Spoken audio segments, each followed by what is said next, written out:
Quick buzzer stumps, Adam Collins and Harsha bhogle. 134 runs were added by the Englishmen this morning for the loss of their last 3 wickets. That was probably where India lost a bit of control of this test match. They did themselves no favours late this afternoon with the bat.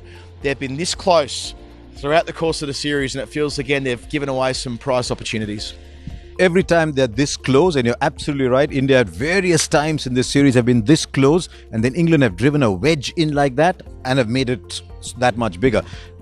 134 added today. Overall, the last 3 wickets put on 151. England have always found somebody at the end to come and score runs. I mean, they've got a specialist at number 7. They've got a leading run scorer at number 8. Between Joss Buttler and Sam Curran, they've got 600 runs there.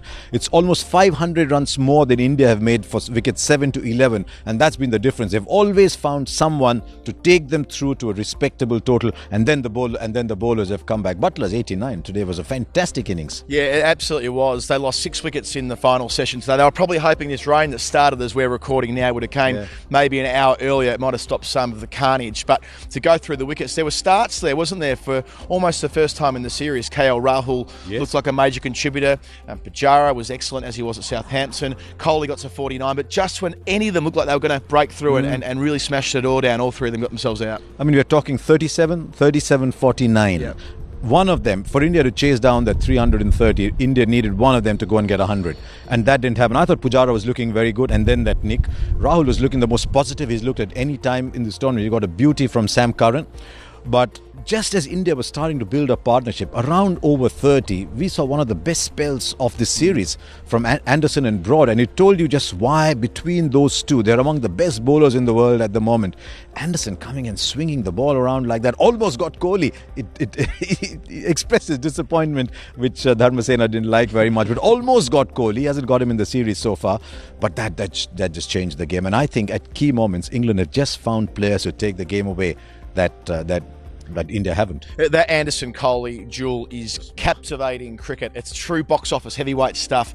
As you say, Anderson hasn't picked him up. I feel as though he won't now. There's one more opportunity. It's almost fitting if Anderson goes through the series bowling as well. He has to rat not getting up. Both of them are inside of a landmark. Anderson needs 2 more to get to equal Glenn McGrath, and maybe 3 to go past. McGrath said that no other fast bowler will get there. You never know. Maybe Kagiso Rabada. You never know. And Kohli needs 7 more to get to 600. It'll be the 4th time he's got to 600 in a series. Only Bradman's done that before.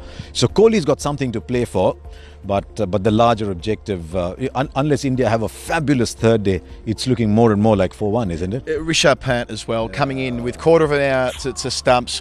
We know the sort of player he is. We've all seen him in the IPL. We know he's an explosive talent. But we also have seen him occupy the crease last week. Why did he not draw that club out of the bag? Why was he waving the bat so late in the day?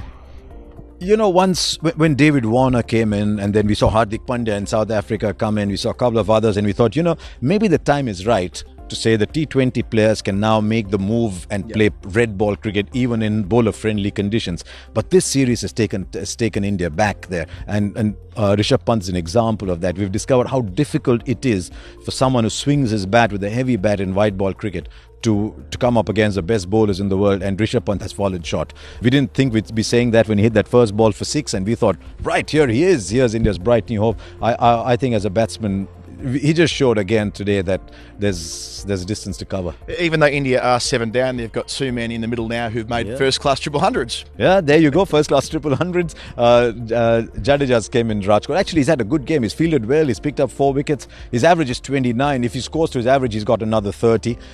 And what about young Hanuma Vihari? I mean, I'm thinking Hanuma Vihari, Hyderabad boy, has gone to Andhra. He suddenly comes in overjoyed to be able to play this cricket. And what does he come into? There's an Anderson storm at one end, there's a Broad storm at the other, and he's thinking, is this the cricket I dreamt of playing? What an interrogation that was. All on 0. He was given out when he wasn't out. He wasn't given out when he was out. They didn't review for reasons that are unclear to any of us. Maybe it's the fact that Stuart Broad is so enthusiastic in his appeal that Joe Root doesn't necessarily think he's a reliable narrator. But nevertheless, to fight through that, to his credit, the young man, he got out the other side. He's not out at stumps. If Broad bowls a wide to gully, he'll appeal for a wicket. So I can understand that, but maybe beginner's luck. maybe just beginner's luck. And then there's a top edge that went for 6. Yes. There's another top edge that fell a yard short of Adil Rashid. I mean, an athlete fielding there might just have reached it. Who knows? So he had all that luck.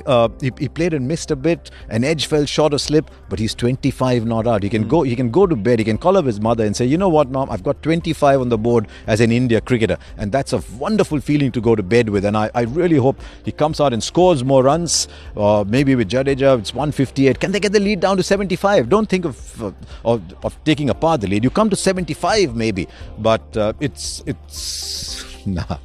England. It's England way ahead at this stage. It'd be remiss of me not to ask about Mohammad Shami. In all the time I've watched Test cricket, and you've watched more than I have, obviously. Have you ever seen a Nunfa as good as that? He was just outstanding, and his figures do not reflect it in the slightest. I mean, you're sitting there in the commentary box, and we're saying, why is Anderson getting the edges?